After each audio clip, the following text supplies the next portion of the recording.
Moin Leute, kennt ihr das Problem auch? Eine App für die Solaranlage, eine App für die Heizung, eine App für die Wallbox, eine App für die Türsteuerung und dann noch tausende von Fernbedienungen. Oder mit einfachen Worten ein absolutes Smart Home Chaos. Aber was wäre, wenn zum Beispiel euer Stromspeicher nicht irgendein Gerät wäre, sondern ein Gerät, was mit all euren Smart Home Geräten sprechen könnte und das auch noch in einer App, zum Beispiel wie hier in der Smart Life oder Türen App.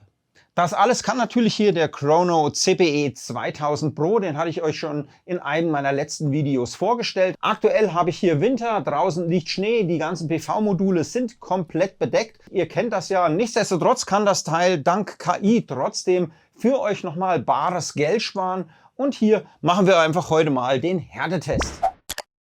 In meinem letzten Video habe ich euch ja den Anschluss und das Einrichten des Speichers schon erklärt, deswegen werde ich hier nicht mehr näher drauf eingehen. Hier noch ein wichtiger Punkt. Ich werde jetzt hier in diesem Video den Speicher direkt mit der Türen oder der Smart Life App koppeln. Das möchte ich euch hier nochmal zeigen. Achtet bitte darauf, dass der Speicher noch mit keiner anderen App gekoppelt ist. Wenn ja, entkoppelt ihn, öffnet dann eure App eurer Wahl, entweder Türen oder ich verwende hier Smart Life. Und wir sehen, wenn wir die App öffnen, wird auch der Speicher sofort erkannt und wir können ihn hier installieren. Wird er nicht erkannt, klickt ihr oben auf die Plus-Taste und sucht einfach händisch nach dem Speicher. Verbindet ihn mit eurem WLAN und damit ist eigentlich der Speicher schon so gut wie einsatzbereit. Wichtig, ich hatte ja auch im letzten Video gesagt, am besten ist es natürlich, wenn ihr hier einen Smart Meter verwendet. Hier seht ihr, habe ich den Smart Meter, den Power Meter 3P schon installiert. Dieser wird hier automatisch jetzt auch erkannt, weil er ja hier in der App schon verbunden ist. Und hier kann ich diesen jetzt auch mit hinzufügen und somit kann der Speicher natürlich auch auf diesen Smart Meter zugreifen und die Daten aus dem Smart Meter auslesen. Somit kann er noch effektiver arbeiten und noch besser eure Geräte steuern, fernsteuern. Ein ganz wichtiger Hinweis, der Speicher bekommt öfters mal Updates. Hier würde ich die Updates natürlich schnellstmöglich installieren, denn diese Updates werden euch einen noch größeren Leistungsumfang bieten. Wie ihr hier seht, wird bei mir auch gerade das Update installiert. Haben wir nun alles soweit in der App eingerichtet, seht ihr, ich blende es euch hier drüben auch nochmal ein, ist unser Speicher jetzt auch hier in der App erreichbar. Wichtig, jetzt seit der Neuerung können wir den Speicher quasi in der App mit einer Mini-App starten. Ich zeige es euch einfach mal, wir öffnen hier den Speicher und sind jetzt hier wieder in der gewohnten App-Oberfläche, wie wir sie auch von der Original-App des Herstellers gekannt haben.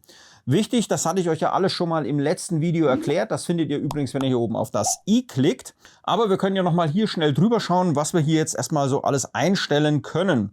Wir sehen jetzt hier unseren Hauptbildschirm, das heißt die letzte Aktivität. Wir haben den Verlauf, wir haben hier Nachrichten und wir haben hier unsere allgemeinen Einstellungen. Wir scrollen hier mal etwas nach unten. Wir sehen jetzt aktuell haben wir einen Ausgang von 0 Watt ins Stromnetz. Ich habe es euch ja gesagt, die Katastrophe draußen, alles ist unter Schnee.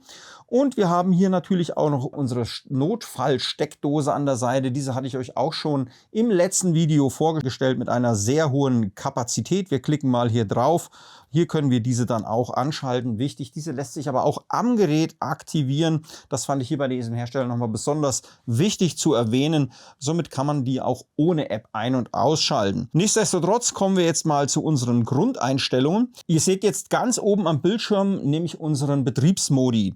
Wir haben hier den eigenständigen Betrieb. Da klicke ich jetzt einfach mal drauf. Hier seht ihr, wir sind jetzt aktuell im eigenständigen Betrieb. Das ist quasi die Standardeinstellung, mit der ihr starten könnt. Es gibt natürlich noch weitere Betriebsmodis, wie zum Beispiel der manuelle TOU, das ist Time of Use, also quasi eure zeitgesteuerte Geschichte. Hier könnt ihr den Speicher so verwenden, wie ihr es auch von anderen Speichern kennt, dass ihr hier diverse Uhrzeiten eingebt und sagt, was der Speicher wann zu machen hat, wie viel er ins Netz einzuspeisen hat, wie viel er aus dem Netz herauszuholen hat. Ja, er kann auch aus dem Netz geladen werden und somit könnt ihr dann manuell quasi auch ohne Smart Meter, ohne Smart Plugins hier euer Gerät laden, entladen und dementsprechend steuern. Das ist dann der schöne Einstieg, den man damit machen kann.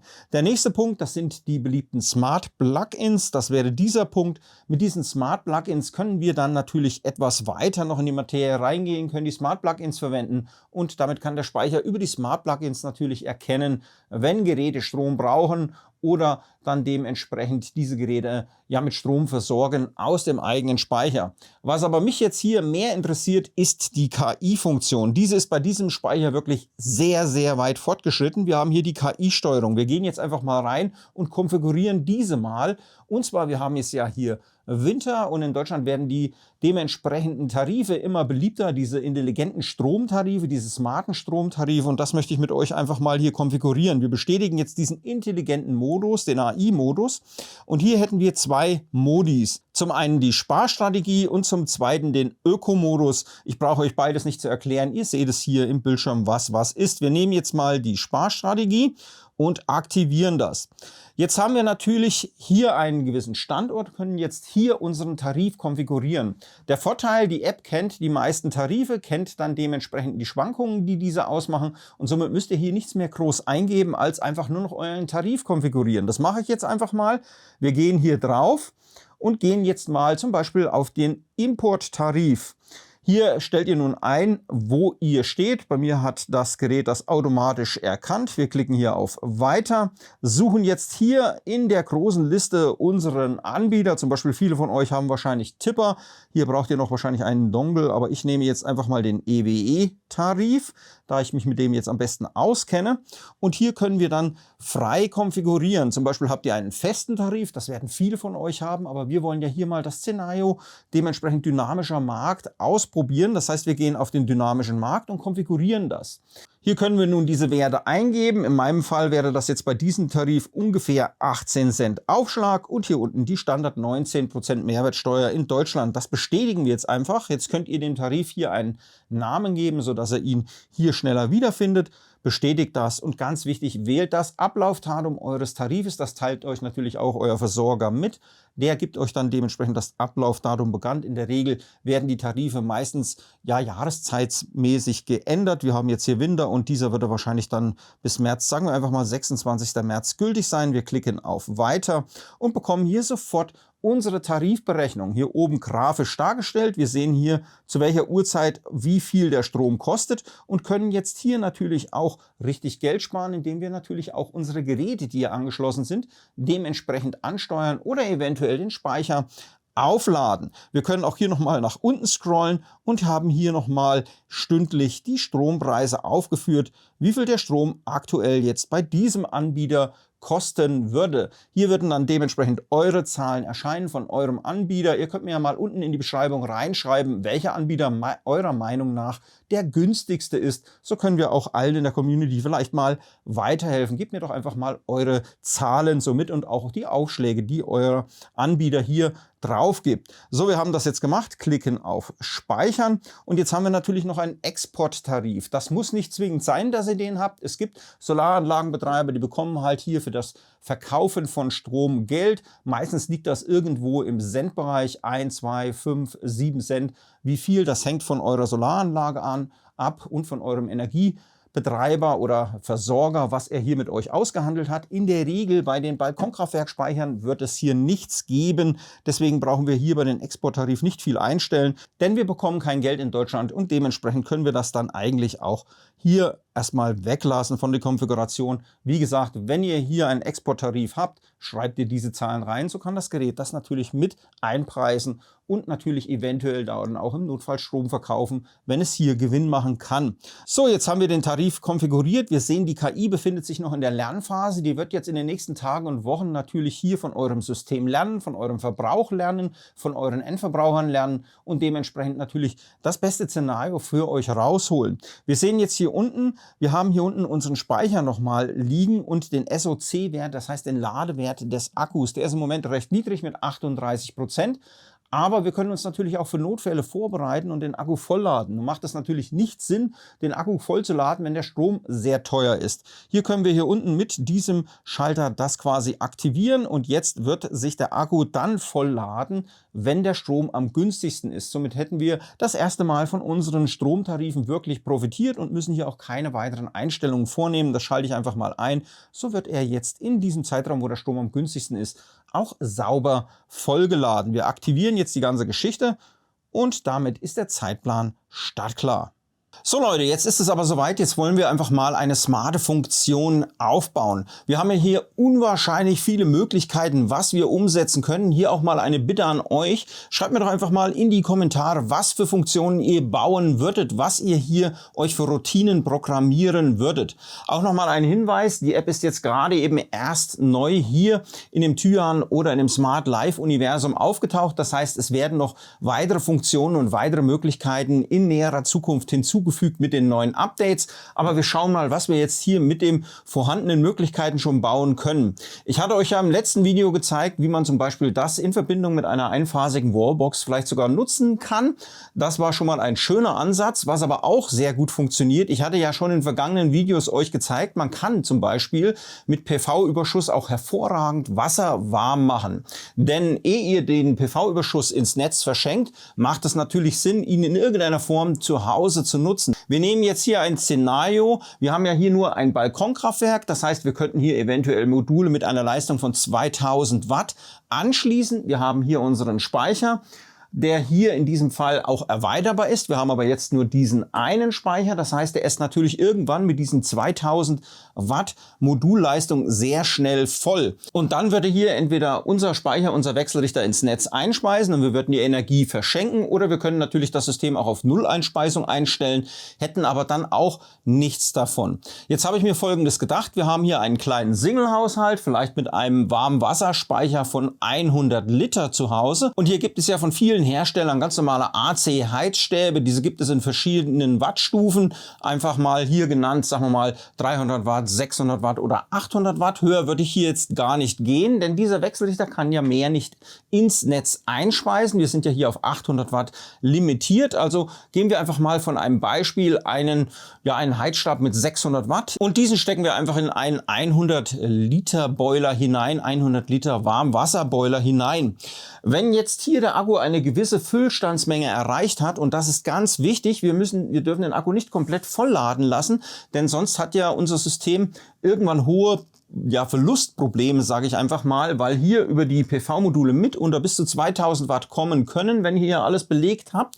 Und wenn dann der Speicher voll ist, kann ja die Anlage nur noch 800 Watt ins Netz ausgeben. Und hier würdet ihr sehr, sehr viel Leistung verschenken. Das wären dann 1200 Watt, die hier das System runterregelt und ihr quasi nicht mehr nutzen könnt. Deswegen würde ich jetzt folgende Routine bauen. Wenn der Akku bei einem gewissen Prozentsatz ist, vielleicht 50%, vielleicht 60%, 80%, das müsst ihr dann mal ausprobieren, was für euch sinnvoll wäre. Ich würde empfehlen so 50%.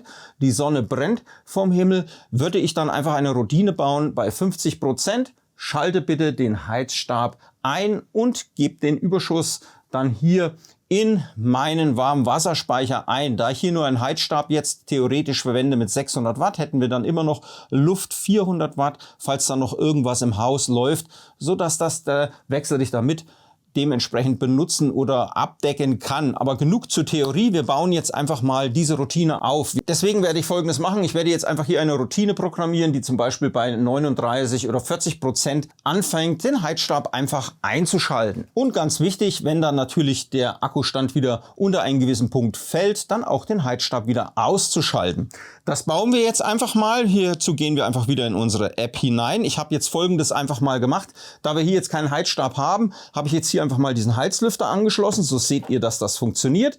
Wir benutzen hier so eine kompatible Steckdose, auch wieder mit Tyan kompatibel, mit Smart Life kompatibel. Die habe ich jetzt hier einfach mal angemeldet und habe die hier auch einfach mal Heizstab genannt.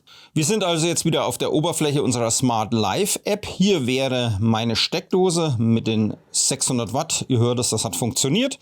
Und jetzt programmieren wir uns was. Dafür wählen wir hier unten den Punkt Smart aus und klicken hier auf Szene erstellen. Hier haben wir jetzt eine schöne bunte Auswahl von vielen Möglichkeiten, die wir nutzen können. Ich möchte hier einfach eine Wenn-Dann-Programmierroutine erstellen. Das machen wir ganz einfach. Wir haben hier oben den Punkt, wenn sich der Gerätestatus ändert, den wählen wir aus und wählen ein Einzelgerät aus. Dort wählen wir unseren CBE 2000 Pro aus. Und hier haben wir, wie ihr seht, viele Möglichkeiten, was für Punkte wir wählen können. Mich interessiert natürlich jetzt der Batteriestatus, also der SOC. Den wählen wir aus und können diesen jetzt hier unten Auswählen. Ich wähle jetzt hier einfach mal 39% aus und wähle aus gleich oder größer als. Das liegt dann bei euch. Ich würde vielleicht sogar eher größer auswählen. Aber für unseren Test reicht hier gleich 39%. Haben wir das ausgewählt? Bestätigen wir das und wählen dann hier unten die Dann-Regel aus. Wir wählen hier Plus, auch wieder wählen das Gerät aus, ein einzelnes Gerät. Hier haben wir nun unseren Heizstab mit 600 Watt. Hier können wir jetzt auch viele Sachen einstellen. Ich brauche hier eigentlich die Funktion Schalten ein, bestätigen und somit haben wir die Dann-Regel programmiert. Dann können wir natürlich die Gültigkeit einsetzen. Es macht eventuell Sinn, das nur über den Tag laufen zu lassen. Dann in der Nacht haben wir ja wahrscheinlich keine Sonne. Das könnte man dann hier auch nochmal begrenzen. Also tagsüber von Sonnenaufgang bis Sonnenuntergang bestätigen wir das. So stellt ihr sicher, dass sich das nicht mal aus Versehen irgendwie in der Nacht einschaltet und euch den Speicher leer zieht. Wir bestätigen auch das. Und damit hätten wir diese Routine erstellt. Jetzt könnt ihr dieser Routine einen Namen geben, zum Beispiel Heizstab automatisch an. Dann wäre es natürlich sinnvoll, dass der Heizstab sich auch wieder mal ausschaltet und nicht durchgehend läuft. Da brauchen wir jetzt eine zweite Regel. Diese geben wir jetzt auch hier unter Smart ein. Erstellen hier eine neue Regel. Auch wieder, wenn sich Gerätestatus ändert. Einzelgerät, dann nehme ich wieder meinen Speicher. Auch wieder den Akkustand.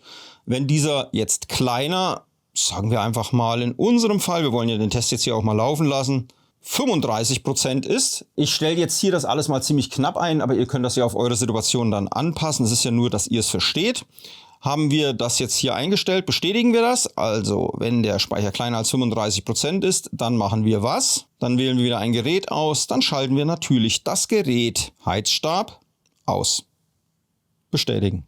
Gültigkeit hier lassen wir ganztägig dran, dass auch sichergestellt wird, dass der auch wirklich immer ausgeschaltet wird. Und dann würde ich hier natürlich noch eine Sicherheitsroutine programmieren. Es kann ja immer mal irgendwas schiefgehen bei dem Schalten, sodass dieser Schalter oder der Heizstab sich generell immer mal ausschaltet. Denn es wäre wirklich kontraproduktiv, wenn der mal aus irgendeinem Grund durchgehend läuft und euch natürlich dann die Stromrechnung hochtreibt. Hier stellen wir dann auch dementsprechend eine Szene. Und zwar wählen wir hier jetzt den Punkt Zeitsteuerung. Und hier könntet ihr jetzt Zeitpunkte festlegen, wann der Heizstab generell nochmal zur Sicherheit ausgeschaltet wird. Ihr könntet eingeben, bei Sonnenuntergang Heizstab generell ausschalten, dann ist ja definitiv keine Solarerzeugung mehr da. Oder ihr könntet einen Timer machen, wenn sich die Steckdose einschaltet, konsequent nach 5, 6 oder 10 Stunden immer ausschalten. So stellt ihr sicher, dass diese einmal abgeschaltet wird, auch wenn hier vielleicht mal eine Schaltroutine nicht greift. Ich finde jetzt das Szenario Sonnenuntergang recht sinnvoll. Nehmen wir das, geben die Zeit ein bei Sonnenuntergang. Und währenddessen ist jetzt auch was Schönes passiert. Ihr habt es gerade hinter mir mitbekommen. Der Speicher ist auf 39% gestiegen und siehe da, mein Heizstab in Form meines Heizlüfters ist jetzt hier von selbst angegangen. Das heißt, diese Szene hat jetzt schon gegriffen und hat hier meinen virtuellen Heizstab, sage ich einfach mal, eingeschaltet. Nichtsdestotrotz kommen wir wieder zurück zu unserem Szenario. Wir können hier vor Sonnenuntergang einstellen, da die Sonne ja meistens noch ein bisschen tief steht, bevor sie untergeht und dann sowieso nicht mehr so viel Solarerzeugung kommt, sage ich einfach mal 3 Stunden vor Sonnenuntergang soll generell diese Steckdose immer ausgeschaltet werden, egal ob die Routine lief oder nicht. Und wir bestätigen das. Und schon haben wir unsere 3 Regeln programmiert. Regel 1, bei 39% Speicher soll der Heizstab einschalten. Regel 2, bei dementsprechend 35% Ladung hier drin soll der Heizstab wieder ausschalten. Und die Sicherheitsregel. So, machen wir nochmal einen kurzen Blick auf den Speicher. Ihr seht jetzt, der Speicher gibt jetzt hier 799 Watt aus. Warum ist das so? Ich habe den Smart Meter angeschlossen und hier habe ich jetzt keinen Heizstab mit 600 Watt, sondern einen Heizlüfter, der jetzt hier um die 900 Watt zieht, angeschlossen. Dementsprechend versucht das Gerät natürlich das zu kompensieren und gibt jetzt hier 800 Watt aus, nur um das mal zu erklären. Wir sehen, die prozentuale Anzeige hier fällt. Wir sind jetzt schon wieder bei 38% und jetzt warten wir einfach mal ab, was passiert, wenn wir den Speicher auf 35% entleert haben, ob dann dementsprechend unser Heizstab ausgeht. Ich stelle den einfach mal hier mit davor. So können wir das abwarten und wir lassen jetzt einfach mal das Video etwas schneller ablaufen.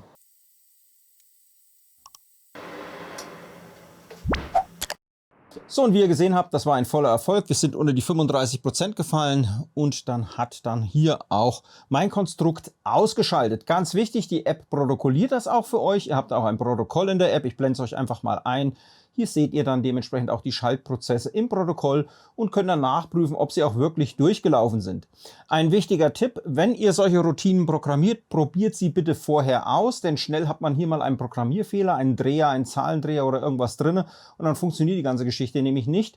Das wäre sinnvoll, testet es vorher. Und auch ein Zusatztipp, was ich jetzt hier nicht mit eingebaut habe, ich hätte hier eventuell noch eine Verzögerung mit einbauen können, das ist auch manchmal sinnvoll. Das heißt, ihr sagt, okay, wenn der Akku 35%, 80% oder was auch immer erreicht hat, warte bitte nochmal 10 Minuten und dann schaltet den Heizstab ein. Somit schaltet der Heizstab nicht ständig Klick ein, Klick aus, Klick ein, Klick aus, wenn dann hier kleinere Veränderungen passieren. So habt ihr das dann auch mit in dem Griff.